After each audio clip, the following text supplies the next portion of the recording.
Voilà, tout comme François Manardo, c'est l'after jusqu'à minuit. On va parler tout de suite de la Fédération Française de Foot, c'est la spécialité de François Manardo. Mais c'est moi qui en parle. Jingle Bribois. Attendez, mais qui c'est le patron ici? C'est moi quand même, non? Je peux en placer une. Donc Hubert Fournier est le nouveau DTN. Alors c'était attendu, hein, c'est pas une surprise. Il y a quand même un truc qui est un peu... Vous savez que c'est Jean-Michel Aulas qui s'occupait de ce dossier. T'as quand même l'impression qu'il fallait que le mec soit forcément lyonnais. Donc il voulait Rémi Garde. Rémi Garde a dit non. Donc il sort Hubert Fournier. Hubert Fournier a dit oui. Alors si Hubert Fournier disait non, qu'est-ce qu'on aurait fait?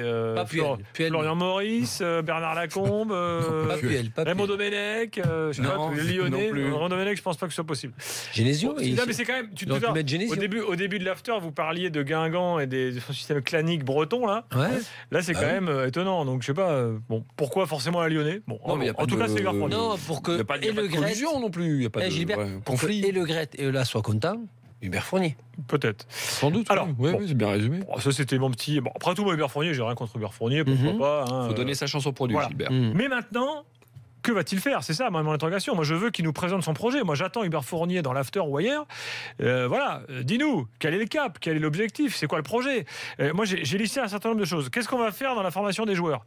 Est-ce qu'on reste sur un modèle finalement assez flou aujourd'hui de ce qu'on veut faire? Les Espagnols ont un modèle assez clair, les Allemands ont un modèle assez clair.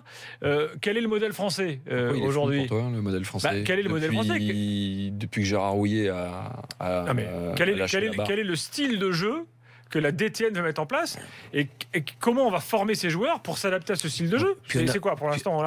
Et puis on a un problème avec les espoirs depuis un bon bout de temps. Alors, attends, je vais y arriver. Parce que moi, j'estime. Qu'est-ce qu'on fait avec les équipes de jeunes? Quand je te parle des équipes de jeunes, ça va des U, je sais pas quoi, là, des premières sélections, c'est quoi les premières U16 aux espoirs? Est-ce que l'objectif, c'est de gagner des compètes ou est-ce que c'est de former des joueurs? Pour moi, l'objectif, c'est pas de gagner des compètes. C'est préparer des A. C'est pas l'objectif de la DTN non plus.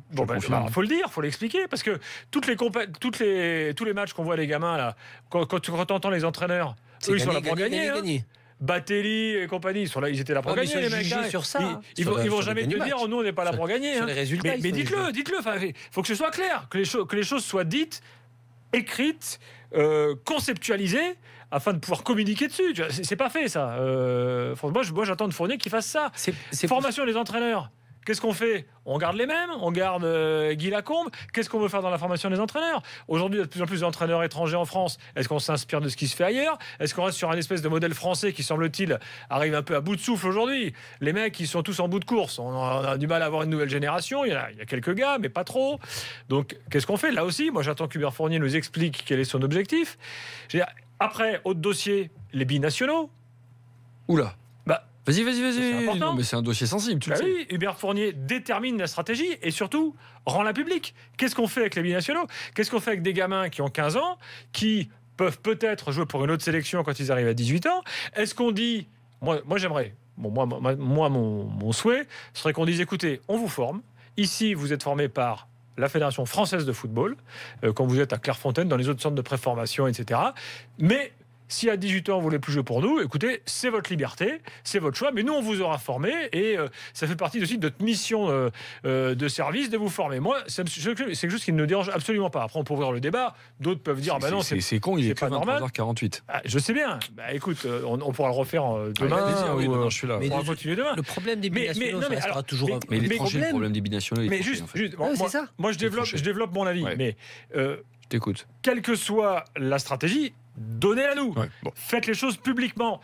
Expliquez-nous. Parce que Blacard, qui est le prédécesseur d'Hubert Fournier, il avait plein de bonnes idées, mais le pauvre Blacard, on l'entendait jamais. Il était un peu taiseux, François. Et puis, François, il est passé par un épisode qui s'appelle celui des quotas. Mais du coup, il a plus voulu vraiment. Du coup, c'était flou, on savait pas. Et puis du coup, tu ouvres le flanc à la critique. Parce qu'ils ont envie de fermer le dossier. Et voilà. Donc voilà, Hubert. Bienvenue, moi je te souhaite la bienvenue. Comme dit François, donnons sa chance au produit, mais surtout, viens avec un cap, avec des objectifs, explique-les, et il faut que tu y tiennes. Mais il y a beaucoup de questions, à ton avis. Il y a beaucoup de choses, mais moi j'ai listé les trucs. La première chose, j'ai schématisé. Est-ce qu'on a recruté Hubert Fournier parce que lui, il avait un projet? Ou est-ce qu'on a recruté Hubert Fournier jusqu'à preuve du contraire, on n'en sait rien, Ali, justement.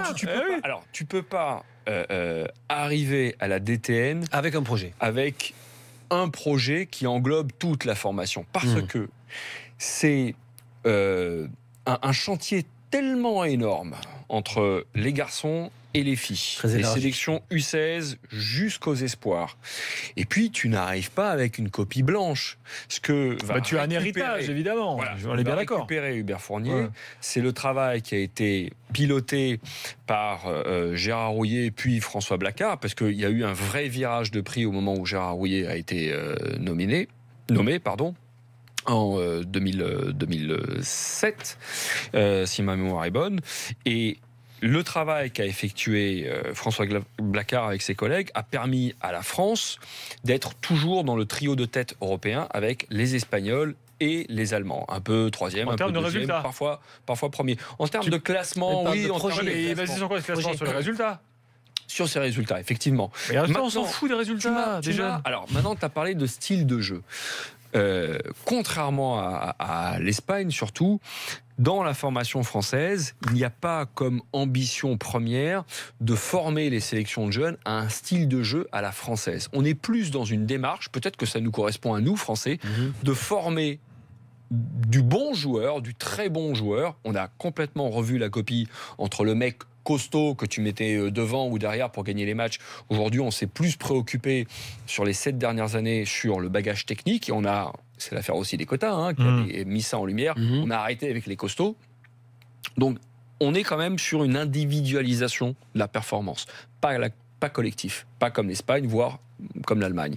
Après, oui, tu as raison. Moi, On n'est pas dans la déjà, quand tu recherche dis ça, ça me absolue. dérange. Le foot, c'est un sport collectif.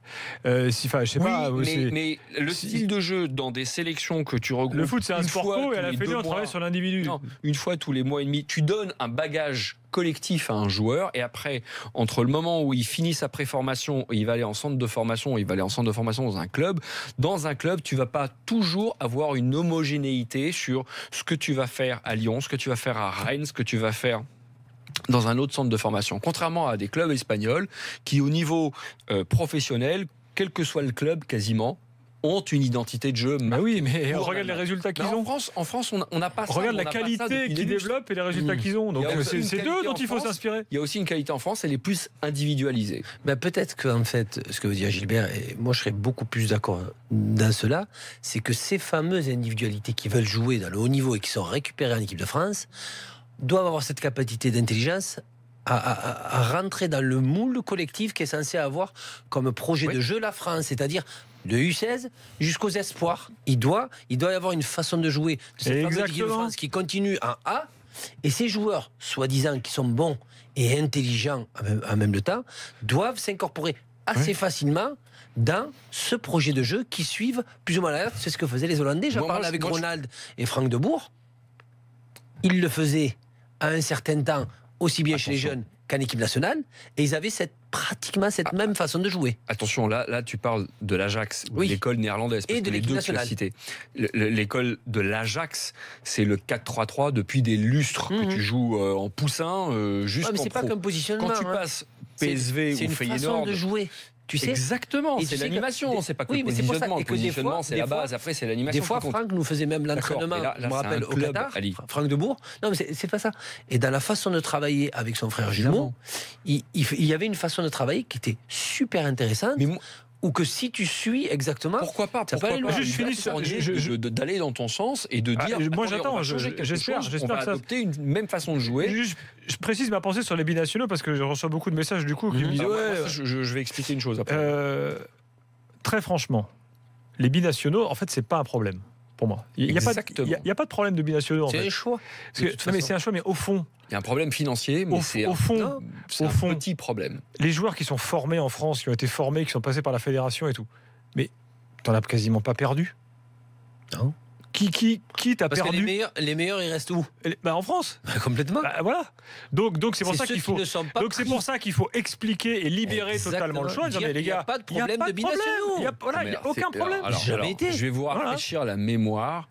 C'est exactement les mots prononcés par Noël Le Graët lorsqu'il a été élu la première fois en 2011, quelques semaines après l'affaire des quotas, où une de ses premières interventions, donc je vous rafraîchis la mémoire, et toi le premier Gilbert, il a dit « Il n'y a pas de question de binationaux, ça n'existe pas ». Mhm. Et c'est la ligne qui a été respectée, auquel s'est tenue la DTN depuis cette affaire, ce scandale des binationaux. Mais il y avait une question économique, en fait, pour les binationaux. C'était, voilà ce que c'était on investit sur un joueur qui s'échappe. Après, une fédération le récupère gratos. Ça nous fait chier. Mais ça a été tellement mal fait et pensé. Voilà. T'as d'un côté les clubs qui forment. Mais le club forme le joueur pour le club, pas pour l'équipe de France. Ça n'a rien à voir. Mais t'oublies la préformation. Il y a la préfo, c'est pas toujours le club. C'est les centres de. Oui, les centres de préformation comme Clairefontaine, Castelmoreau et compagnie. La base, c'est. Est-ce qu'il y en a beaucoup qui font Castelmoreau et l'INF avec Clairefontaine? Il y en a un paquet. Regarde Mbappé, pour ne citer que lui. Oui, je sais, mais tout. Ouais, ça, c'est. On cite quelques-uns. Mais sur les millions et des millions qui jouent, c'est les clubs.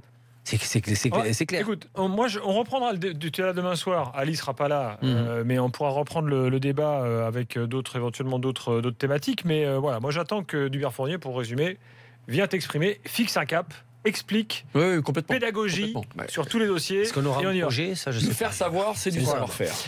Par ailleurs, Noël Le Graët aujourd'hui, parce qu'il a officialisé donc Fournier, il a dit qu'il tablait pour les finances de la Fédé sur un quart de finale au Mondial 2018. Déjà qualifié. Mais bon, après on va pas espérer que. Voilà, il a dit on ne peut pas ne pas y aller, dit Le Graët. Moi je dis attention ce match contre les Pays-Bas. Deux petites infos mercato pour conclure. Guingamp recrute l'attaquant guinéen Camara, Abdoul Camara, qui est passé par Derby County, qui a été formé à Rennes. Et puis Brian Pelé de Brest signe à 3 en Ligue 1. Voilà, deux petites infos mercato pour conclure. Non, j'ai un dernier truc encore. Deux jeunes monégasques prêté au Cercle de Bruges, le club filial de Monaco. Qu'ils ont racheté. Voilà, il s'appelle Jonathan Mexique. On finit par le Mexique, on avait démarré par le Mexique. Et Guévin Tormin, ils ont 22 et 19 ans. Tu sais que, pas le PSG, mais Aspire a acheté un club de deuxième division belge. Aspire. Pour envoyer des joueurs? Oui, exactement. Pour les meilleurs, plus jeunes, commencer un petit peu à les faire jouer progressivement et les ramener. Demain soir, l'after sera là dès la fin de la finale de l'Euro féminin de basket. Demain, France-Espagne, finale de l'Euro féminin de basket. Juste après, on est sur Rock La France l'emporte. Il y aura l'after jusqu'à minuit. Donc, je vous donne rendez-vous demain soir. Allez, les Bleus. Je vous rappelle qu'en Coupe des Confédérations, le Portugal a battu la Nouvelle-Zélande 4-0. Je vous rappelle également que le Mexique a battu la Russie 2-1. Il y avait également 2 matchs de l'Euro Espoir ce soir. Je vous donne le résultat notamment d'une rencontre qui était importante. C'est le match Italie-Allemagne à l'Euro Espoir. L'Italie a battu l'Allemagne 1-0 et le Danemark a battu la République tchèque 4-2 dans cette poule. Qualifié l'Italie, premier de la poule, deuxième l'Allemagne de cette poule. Donc ça va. On est Danemark et République tchèque éliminés. Merci à tous. À demain. Merci messieurs. Ciao, bonne soirée. Bonne nuit.